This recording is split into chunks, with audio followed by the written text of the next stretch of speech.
aqui para o nosso exemplo 4.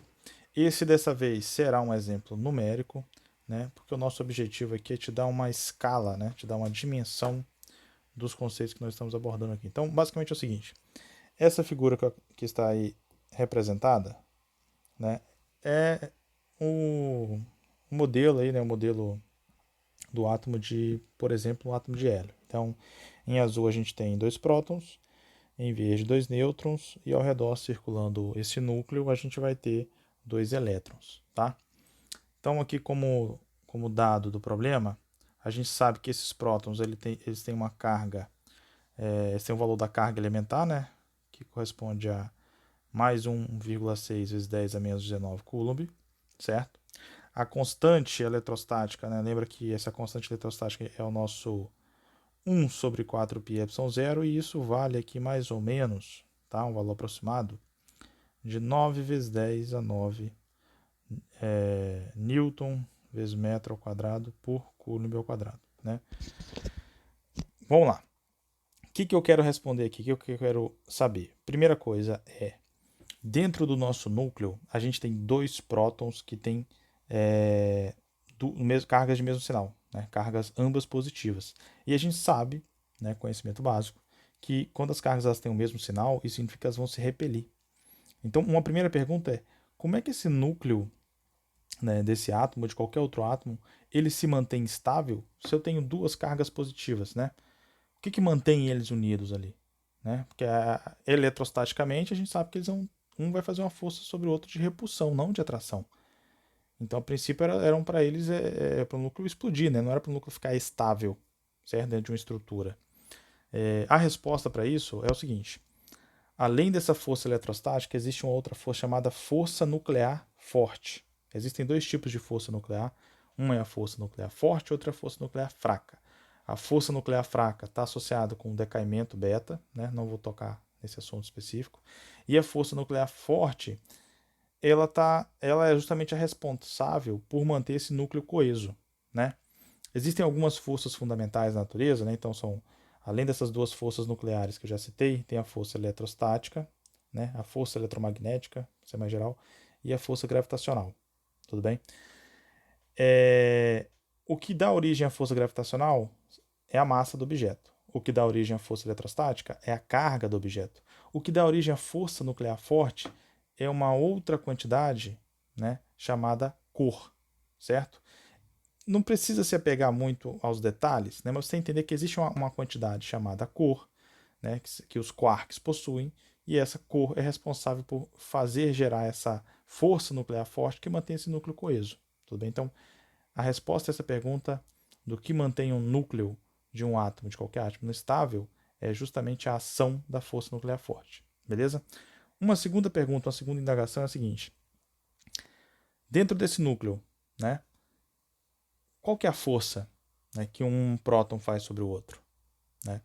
Na figura do vídeo anterior, no slide, eu deixo lá uma informação que corresponde justamente ao tamanho, né, ao raio de um núcleo atômico.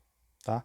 Lá eu coloco como sendo 1,6 FM. Esse F lê como femtômetros, certo?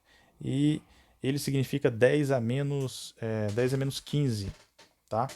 Metros. Então aqui eu vou considerar o seguinte: eu vou considerar que a distância que separa esses 2 prótons é uma distância correspondente a R, e esse R vai valer em torno de 4 vezes 10 a menos 15 metros, né? 4 femtômetros, tá? E aí eu quero saber quanto que vale essa força, tá? Quanto que vale a força que um próton faz sobre o outro dentro de um núcleo de um átomo, por exemplo, no caso aqui em questão, dentro de um núcleo do átomo de hélio, tá? Então, para responder isso, basicamente é um problema simples, né? É só você aplicar a lei de Coulomb. A gente sabe que a força elétrica, né, que dá a informação que dá o módulo, né, que quantifica a interação entre 2 partículas carregadas, é a lei de Coulomb. Então, eu vou ter que fazer aqui o produto da carga de um próton, que vale E, positiva, vezes o produto da carga de um outro próton, que também vale E, positiva, dividido pela distância entre eles ao quadrado. Tá? Então, Pegando essa informação e substituindo pelo aquilo que a gente tem nos dados, eu vou ter o seguinte. Minha força elétrica vai ser em torno de 9 vezes 10 a nona, vezes 1,6 vezes 10 a menos 19 ao quadrado. Tudo isso dividido por 4 vezes 10 a menos 15 ao quadrado também. Já vou adiantar para vocês que o resultado dessa conta vai ser em torno de aproximadamente 14,4 newtons. E aí uma indagação. Esse valor, 14,4 newtons, sobre os prótons. Então essa é a força que um próton faz sobre o outro no processo de repulsão. Esse valor é alto ou ele é baixo? Né? Como é que a gente pode saber? Como é que a gente pode ter uma ideia sobre esse efeito? Né? Só para te dar uma dimensão, vamos então agora para uma outra questão. Vamos aqui para a letra B. Que é o seguinte, vamos comparar com uma outra força que também está presente ali. Né? Eu disse para vocês logo no início que o que faz surgir uma força elétrica é a existência de cargas elétricas, certo? O que faz surgir uma força gravitacional é a existência de massa. Essas partículas, por menor que sejam as suas massas, elas existem e, portanto, também existem uma força gravitacional atuando entre elas, atraindo-as mutuamente. Tá? O que eu vou querer saber aqui é o seguinte, eu quero quantificar essa informação. Né? Porque lembra do exemplo, acredito que foi o exemplo 2, né, do pêndulo? Quando a gente fazia análise do exemplo, a gente fazia lá, ia ter uma força elétrica e ia ter uma força peso. Então, naquela questão, a massa era algo considerável, né? Era algo a ser considerado com relação à força-peso, com relação à força elétrica. Mas e nesse contexto aqui de átomo? Né? Vamos verificar? Então, para te dar uma dimensão, já vou adiantar que a massa de um próton gira em torno aproximadamente de 1,67 vezes 10 a menos 27 quilogramas. Tá? E que a constante gravitacional é aproximadamente 6,67 vezes 10 a menos 11 Newton metro quadrado por quilograma quadrado. Tudo bem? Aí o que eu vou fazer agora? Da mesma forma que eu fiz esse raciocínio aqui na letra A, para achar a força elétrica de interação, né, no caso aqui de repulsão entre os prótons, vou tentar agora usar a lei da gravitação universal de Newton para encontrar a força de interação entre esses prótons devido às suas respectivas massas. Que, se você for lembrar, é a constante gravitacional, massa de um, no caso o próton, vezes a massa do outro próton, dividido pela distância entre eles ao quadrado. Perceba que elas carregam um mesmo formato. Eu só estou trocando a constante K pela constante G e as cargas pelas massas, né? Mas ambas dividem pela distância ao quadrado. Então elas têm essa similaridade, né? Elas carregam essa semelhança, tudo bem? Então, pegando as informações que são dadas, substituindo aí na expressão, eu vou ter o seguinte: